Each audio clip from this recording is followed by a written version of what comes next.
Avenue. And then we'll take it higher. Oh, we gonna rock down to Electric Avenue. And then we'll take it higher. Rock it in the daytime. Electric Avenue. Rock it in the night. Take it higher. Electric Avenue.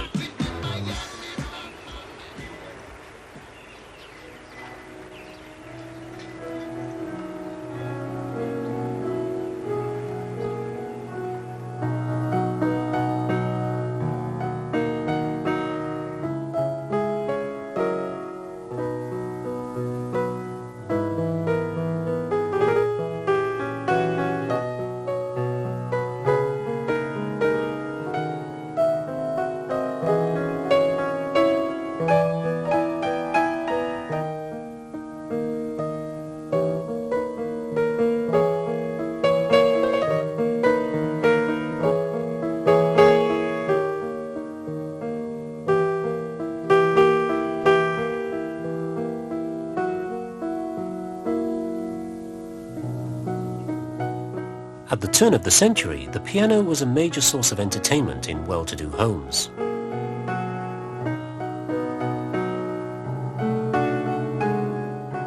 Every good boy, every young lady was expected to be proficient, practicing for long hours to transform the printed page into musical expression.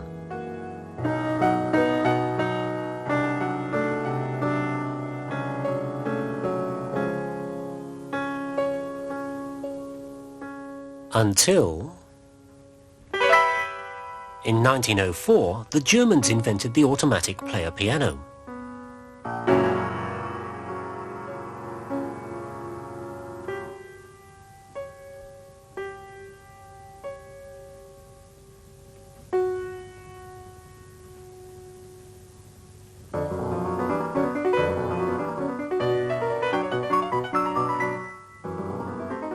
As a concert pianist sat and played, the recording piano would punch holes onto a paper roll. The purchasers of this duo art player piano could play the roll through the electromechanics of their piano and enjoy the great pianist for themselves. That was a recording of the Chopin Scherzo in B minor played by John Powell, a recording on this roll of paper. It's basically a list of thousands of instructions which specify every note in the piece. But a machine like this is rather more than a gigantic music box. A music box, after all, is built to play the same few notes forever.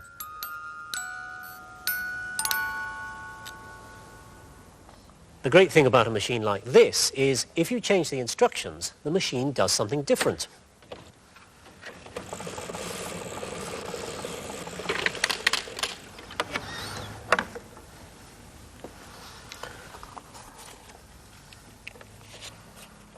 Of course, this saves you buying another pianola every time you want to hear a different piece of music.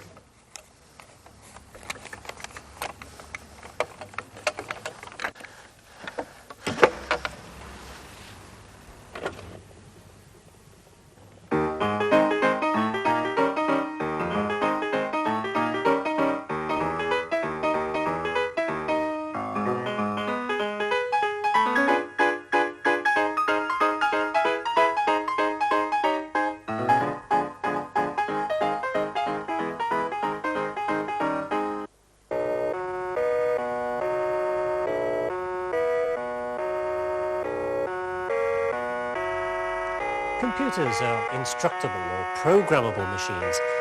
In fact, here's the program that told the computer how to play that music. And not so very long ago, computer programs too were stored as holes punched in paper like this. But unlike pianolas, computers can take in information about almost anything. Words, pictures, music. They can deal with it and output it in a different form. So this one machine can draw pictures, write poems, play music, help with a company account, and all you have to do is change the instructions or the software. Now, for most modern computers, the software is kept on a magnetic disk like this. So, change the disk, slot a new disk in here. The machine takes in the new instructions, and it's ready for the next task.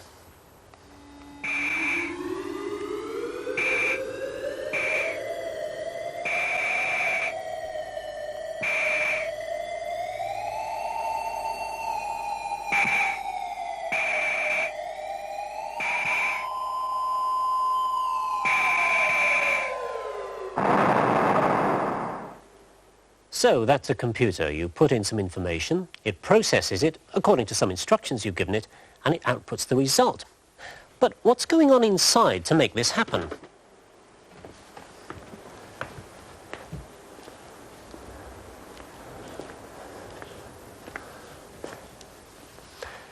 Computers spend their time moving information around from place to place, from chip to chip.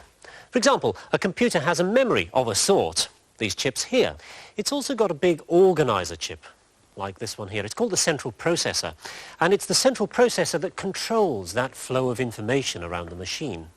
It can also manipulate that information in various simple ways, adding things together or comparing them. For example, suppose this block of memory contains the information for a simple picture, and this block has the information for another. And suppose the central processor here is required to compare these two pictures and see where the differences are. Well, that's easy for us, but remember, the central processor can only perform very simple operations. For one thing, it can't take in the whole picture. It can only take in, say, 8 bits of information at one time, hence the 8 tracks on the circuit board.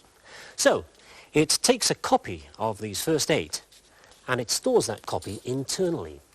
Then takes a copy of 8 from the other image, like so, and stores that. Now it can begin to make that comparison. And remember, it's looking for differences. So is that different from that? Answer, no. Is that different from that? No. That different from that? No. Is that different from that? Yes. That's different from that? Yes. No. No. And no again.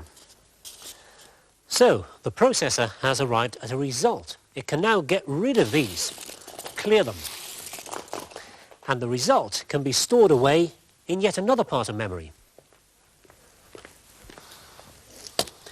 And it'll now do the same thing over and over again.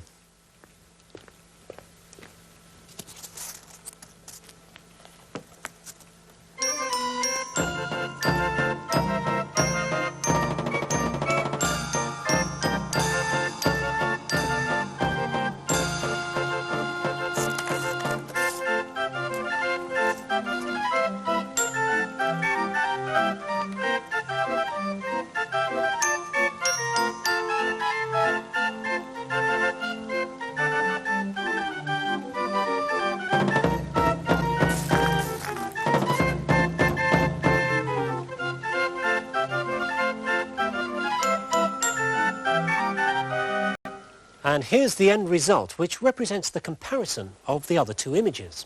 Now, these white blocks highlight where the differences are. You may think that that's not a particularly useful thing to do, but if a machine could tell that this image was different from this, then that's extremely useful. So a combination of very simple operations can do something quite complex. Now, of course, the computer didn't decide itself to do that task. It was given a program, a set of instructions, which were themselves stored in a coded form in the memory. And at each step, the processor would fetch the next instruction and execute it. Now, of course, inside a real computer, these instructions are carried out very rapidly, several million times a second. For some tasks, however, even this isn't fast enough.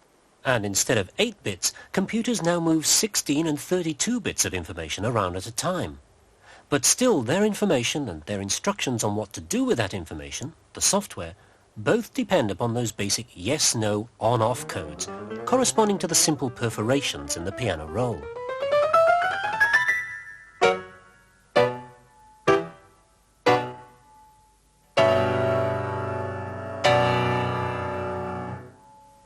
There were 88 keys on the piano, and each of those either played or not, depending on where the holes were in the roll of paper. As the paper moved, a different pattern of ons and offs played a different group of notes. But imagine the problems of creating holes in a roll for this lot.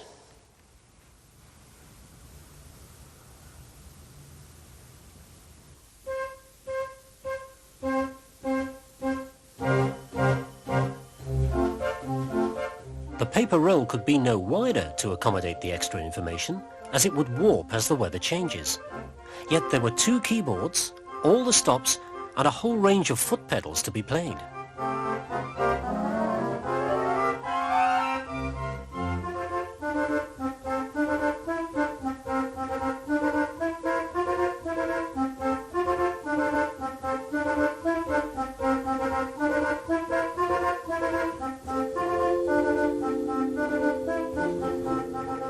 This organ has over 800 pipes, and each needs individual information about when to play and how long to play for. As a start, the holes were made as small as possible to get more across the width. But this was only half the solution. And this is the roll that controls the organ. Yes, it looks very much like a piano roll, but instead of each of these holes being one particular note, which is on at that particular time, this is now a code, meaningless to you or me, but it's a code which can be deciphered by these internal workings of the organ. And all that happens as it's playing.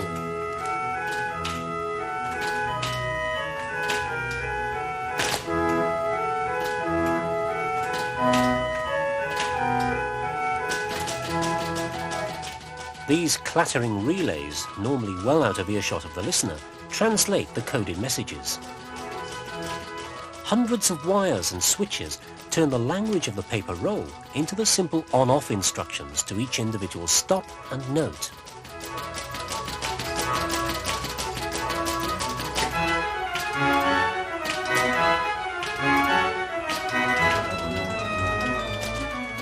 What makes this beautifully restored organ particularly impressive is that it's the forerunner of that processing part of a computer which must take in human coded programs of instructions and turn them into the basic on-offs that the machine needs.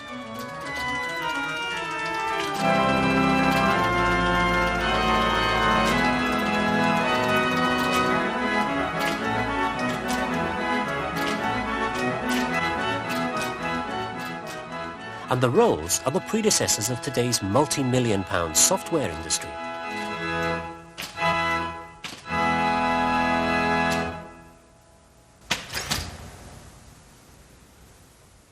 Nowadays, another set of codes can play the organ, the software on a computer. It can, in fact, play more than one organ at once, in perfect time. The Boston Symphony Organ plays the overture to The Marriage of Figaro.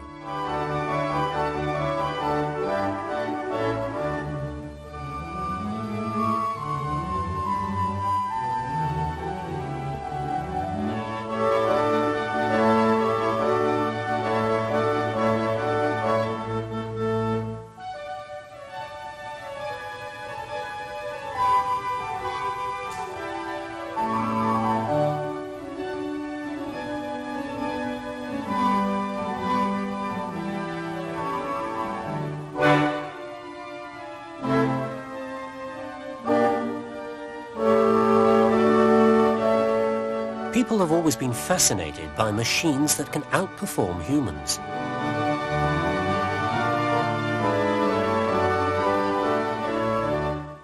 Another mechanical computer, a noughts and crosses machine that can never lose. Built from toy construction parts, the position of the yellow paddles represents the crosses or noughts. A move by a human sets the mechanics going until the machine responds with the move that the designer thought best in the event. Clever. But it is possible to make a machine that can learn the techniques for itself. Making a machine that learns may sound a daunting task, but in fact you need start with nothing more exotic than this. This is a learning machine. This pile of matchboxes is about to learn to play noughts and crosses. It was originally designed by Professor Donald Mickey in the early 60s to demonstrate some of the principles of machine learning. He called it MENIS, the Matchbox Educable Noughts and Crosses Engine. And Mickey reasoned as follows. In any game of noughts and crosses, there are some 300 different game positions, such as this or this. Now, each of these boxes corresponds to just one of these positions. We've given each square on the noughts and crosses grid a different colour, and there are coloured beads in the drawers to represent the possible next moves. Like that. Now, to begin with, of course, the machine doesn't know anything at all about the tactics and strategy of the game, So in the drawers are beads for every possible legal move, whether it makes sense or not. Okay then, here's our totally naive machine. Pop that one back. Now to teach it a lesson, I'm going to give it its first game. The machine is playing naught, so I'll let it start. The grid is of course clear, so I look in this drawer here, and then Menace can choose the opening move.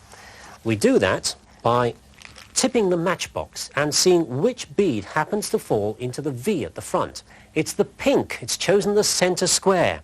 Mark that, and that drawer goes back. Okay, it's my turn now, and I choose the top left corner here. So now I need to go to this drawer, which corresponds to the board as it now stands. Take that out. Once again, I tip the drawer, and chance gives us yellow. That's the top right corner. Okay, that's next move for Menace. Well, as an experienced player, I know that there's only one sensible place to go now, and that's here, bottom left. There we are, that's foiled that. Now, if I were playing against a human being, it's pretty obvious what the next move would be. It would be here, of course. But as far as the machine is concerned, there are 5 possible choices, and they're all equally valid. Well, I now return this one, of course, and consult this drawer, which corresponds to the grid as it now stands. Okay, and there, of course, are the 5 possible moves. Green, centre right. Okay, put that in. And now, well, I go centre left, and there it is.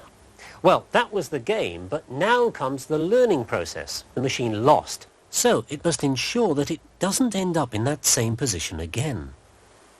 Choosing green at that last stage there, that crucial last stage, was a big mistake. So, if I remove the green bead, it won't ever make that mistake again. And I can do the same thing throughout, removing the beads for the losing moves.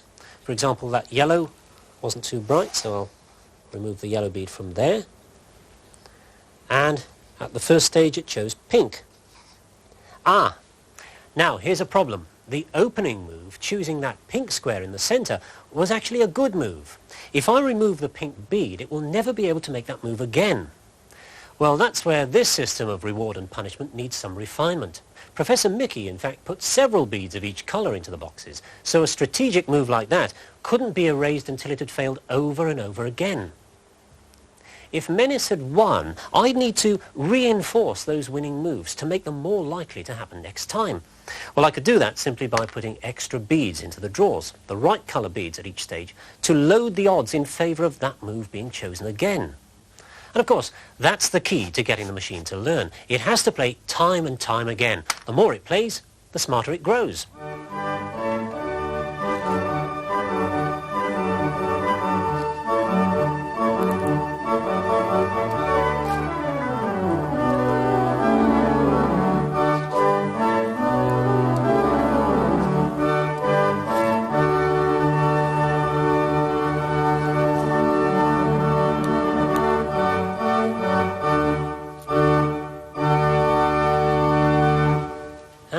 It's a draw. The machine learns surprisingly quickly, even with such a crude system of reinforcement. It soon stops making some of the more stupid mistakes, and it starts to learn which moves are promising. This graph shows how the game improves with experience. After a couple of hundred games, it's quite a worthy opponent. Mickey has applied the same principles to experiment with the software to control satellites in orbit. In the unknown environment of space, the computer can be programmed to think for itself, learning to reuse only those strategies which work well and reject those that fail. Like this machine, a computer follows a program of instructions, a logical sequence of cause and effect. But every task that the computer achieves is always the sum of the simplest of activities. And as the processors deal with more and more information at a time, they seem to behave in an ever more human-like way. At first glance, these seem nothing more than the scribblings of a child. But they are the early drawings of the computer system Aaron, which now dreams up a new picture every night for the Boston Computer Museum.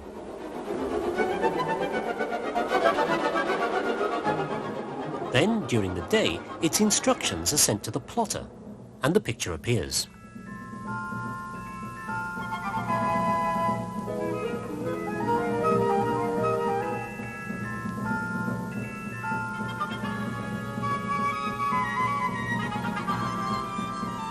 It takes up to 90 minutes to complete the drawings, which were created by following rules which the artist Harold Cohen is constantly revising. Simple rules like tree trunks are wider at the bottom, and complicated rules about the way humans move to keep their balance. And each resulting picture is unique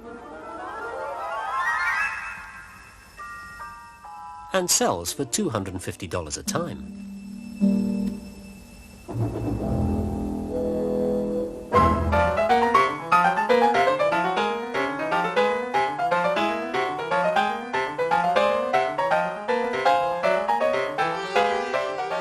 Music is perhaps more rule-based than drawing.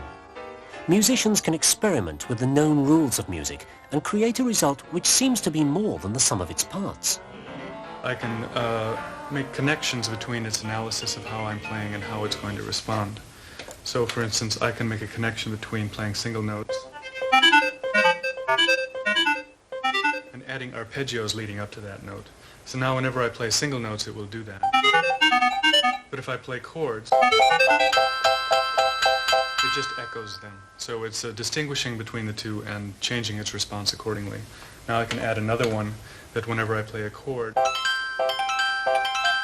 will arpeggiate that chord. So now it's making different responses according to how I'm playing.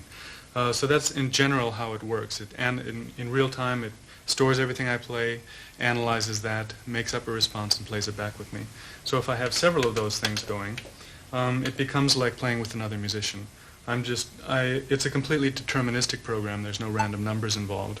But once you get this many things going at once, you can't really tell how the process is working. You just relate to it as you would with another musician.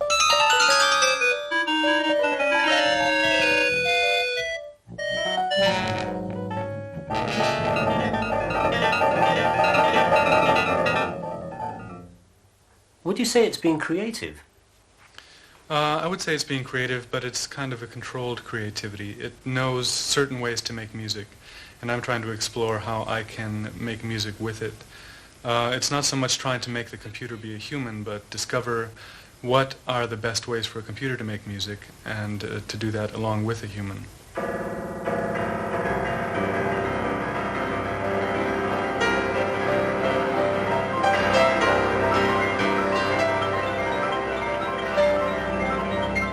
Computers follow rules by responding to large numbers of very simple instructions. As an art, computer programming is barely 40 years old. Where will we and our computers be 40 years on?